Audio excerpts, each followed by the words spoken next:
Hello everyone, I am PARTH BHATIA. Today we will talk about Ozymandias' poem. In this we will talk about the poem, paragraph 1 and 2, literary devices and rhyming schemes. In the previous video I have already told you about about how to find the rhyming scheme, so it would be easy for you. So let's begin. So welcome, and now start. So this is the picture of Ozymandias king statue, and this is the name. Let's start. Let's move on. So we will talk about, first of all, we will talk about the poet.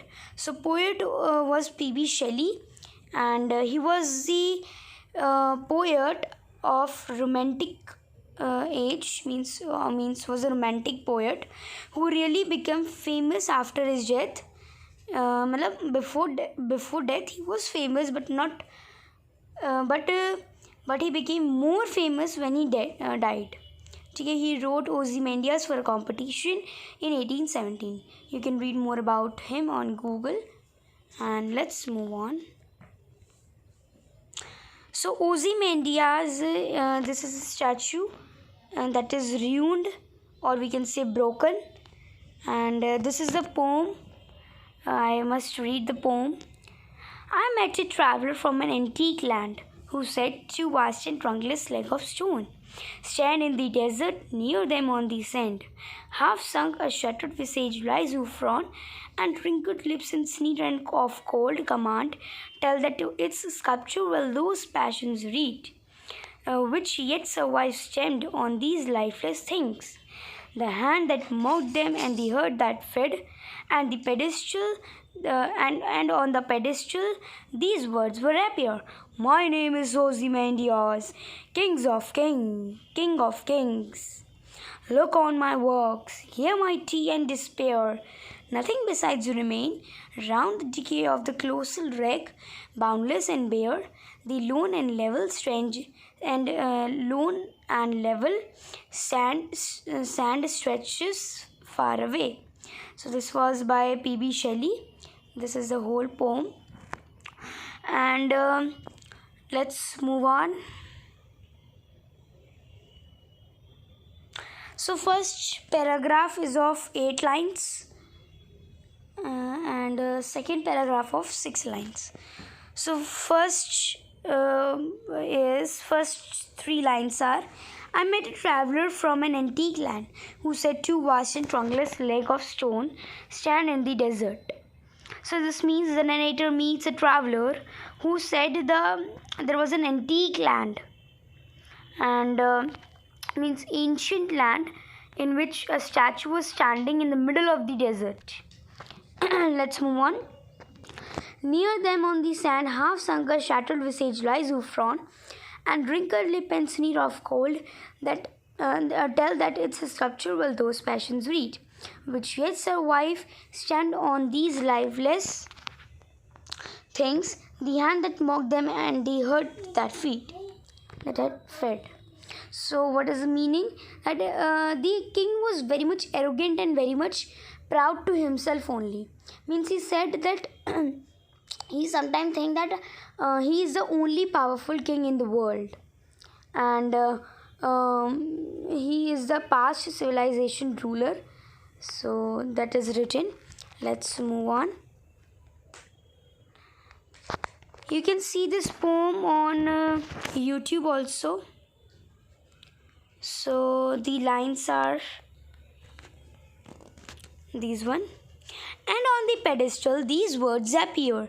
My name is Ozymandias, king of kings. Look on my works, ye mighty and despair. So this means he arrogantly boasts about how powerful he is, and he is an inscription on the statue base. Means on the statue pedestal means a platform or a base on which the statue is mounted, or we can say on which the statue is stand. Okay. So On the pedestal, it was written that my name is Ozymandias, King of Kings. Look on my work, ये mighty and this well. Means he want to say that मेरा नाम, अगर मैं हिंदी में बताऊँ तो उसने बोला है कि मैं ओzymandias हूँ, राजा का भी राजा. मेरे कामों पर देखो, मैं कितना शक्तिशाली हूँ, कितना बलवान हूँ कि कुछ भी कर सकता हूँ मैं. ऐसे कहा है उसने. Next lines are, nothing besides remain round the decay of the colossal wreck, boundless and bare, the lone and level sense stretch far away. Which means, however ironically, the statue has fallen down and crumbled away so that only ruins remain. मतलब कुछ बचा ही नहीं है, आगे पीछे दाएं बाएं कुछ नहीं बचा. बट एक बस ये ओzymandias की स्टैचू बची है, वो भी र्यून्ड हो गए. र्यून्ड मीन्स ख़राब हो जाना. ठीक है, बिल्कुल टूट फूट गई है.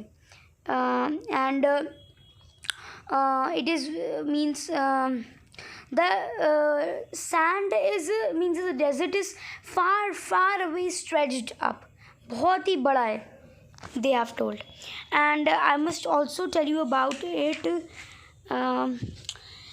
Ozymandias is a 14-line poem or a sonnet divided into two stanzas, one of 8 lines and the other of 6 lines.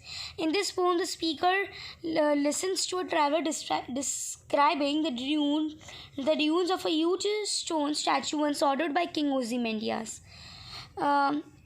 who ruled Egypt from 1279 BCE to 1213 BCE. The traveler is saying that the statue was ruined, and the pedestal of the statue has an inscription which asks people to look around and admire the majesty of his kingdom. Means that pedestal पे जो लिखा है उसमें कहा है कि जैसे ये ना my name is Ozymandias, उसने कहा है कि मेरे कामों को देखो, डिस्पेयर हो उससे. ठीक है, और मतलब मुझे बहुत ही बड़ा आदमी मानो, ऐसे कहा है उसने. Ironically, all traces of his power have been wiped out within the passing years. The speaker thus realizes that even the most influential and powerful are mocked by time. Last line जो मैंने बोली उसका meaning है कि एक ना एक दिन चाहे कितना भी बड़ा आदमी हो, उसको एक ना एक दिन मॉक होना ही पड़ता है. मॉक मीन्स ख़त्म होना ही पड़ता है, ऐसा नहीं है बचा ही रहेगा, एक ना एक दिन ख़त्म ही होना पड़ेगा. Let's move on.